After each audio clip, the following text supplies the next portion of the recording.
ऐसे दौर में आप जानते हैं कि 1 से 2% से सरकारी नौकरियां हैं, जी, जिसके पीछे पूरा देश का युवा भाग रहा है।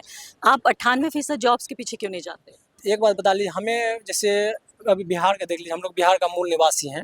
तो बिहार में हमें आस-पास में कहीं ऐसे कोई फैक्ट्री हो या कोई ऐसी कंपनी हो ऐसे नहीं मिल रहा है या हमें बचपन में जब हम सरकारी स्कूल में पढ़े तो हमें कोई ऐसा स्किल नहीं सिखाया गया गवर्नमेंट के द्वारा कि हम कहीं जाकर उस स्किल का यूज़ करके हम कहीं पे अच्छा से अपना जीवन यापन कर सकें।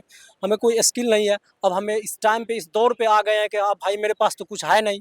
तो हमें एक मजबूरी में सरकारी नौकरी है, मिडिल क्लास फैमिली से आते हैं और मिडिल क्लास फैमिली का तो पहला पसंदीदा जॉब ही सरकारी नौकरी होता है। तो बिहार में अभी भी सबको लगता है कि हमें सरकारी नौकरी मिल जाए तो सबसे अच्छी बात यही है। जी मैम, ये सबसे बड़ी अच्छी बात नहीं, अगर सरकार हमें हमारे युवा को जैसे हमारे जो छोटे बच्चे अभी पढ़ रहे हैं 10th-12th में, अभी उसको अगर स्किल सिखा दिया जाए किसी तरह में, जैसे एक बात उदाहरण के तौर पे हम बता रहे हैं। लेकिन अभी तो कुछ दिनों पहले स्किल इंडिया के नाम से एक पूरा कैंपेन शुरू किया था जी, नरेंद्र मोदी कैंपेन ने। शुरू किया जाता है। जैसे एक बार मोदी जी बोल रहे थे कि राजीव गांधी बताए थे सदन में खड़ा होकर के ₹1 अगर यहाँ से बेचते हैं, समथिंग हमें जहाँ तक 100 याद रुपए है भेजते हैं तो 15 पहुंचता है। 15 या 20 पैसे ही पहुँच पाती है जनता के बीच में। वही मोदी जी अभी खुद मतलब स्किल लॉन्च करते हैं, ज़रूर हम लोग जीके-जीएस में उसको रटते ज़रूर हैं, याद ज़रूर करते हैं, लेकिन वो ज़मीन पे काम नहीं कर पाता है।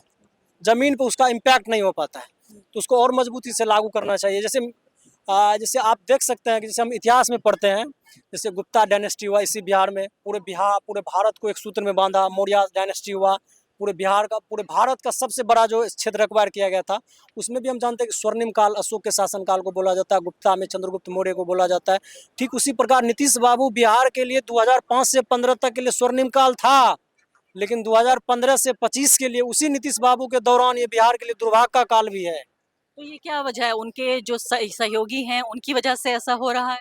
देखिए सहयोगी नहीं, नीतीश कुमार इतना सक्षम नेता थे, वह कभी करप्शन को बर्दाश्त नहीं कर सकते थे, ये बात हम लोग भी जानते थे। लेकिन 15 के बाद नीतीश कुमार जो है खुद सत्ता बचाने के लिए मतलब अपना जो भी तोड़-जोड़ उस समीकरण में लगा, और जब भी व्यक्ति किसी चीज़ से अगर मतलब कि क्या कहते हैं जबकि ऑब्सेस्ड हो जाए। ऑब्सेस्ड हो जाते हैं या किसी चीज़ को बचाने के लिए चाहते हैं तो किसी न किसी चीज़ का बलिदान देना पड़ता है, और नीतीश कुमार बिहार के जनता का, बिहार के युवाओं का, बिहार के इंफ्रास्ट्रक्चर का, बिहार के हेल्थ का, सबका बलिदान दे दिया कुर्सी बचाने के चक्कर में। और नीतीश बाबू तो अब जैसे उसका वीडियो वायरल हो रहा है, जहाँ तक हम लोग भी थोड़ा-थोड़ा जान रहे हैं कि वो बेचारा खुद इस स्थिति में नहीं है कि बिहार में क्या हो रहा है, बिहार में कौन निर्णय ले रहा है, बिहार में क्या कुछ कर रहा है, उसको पता नहीं है इस चीज़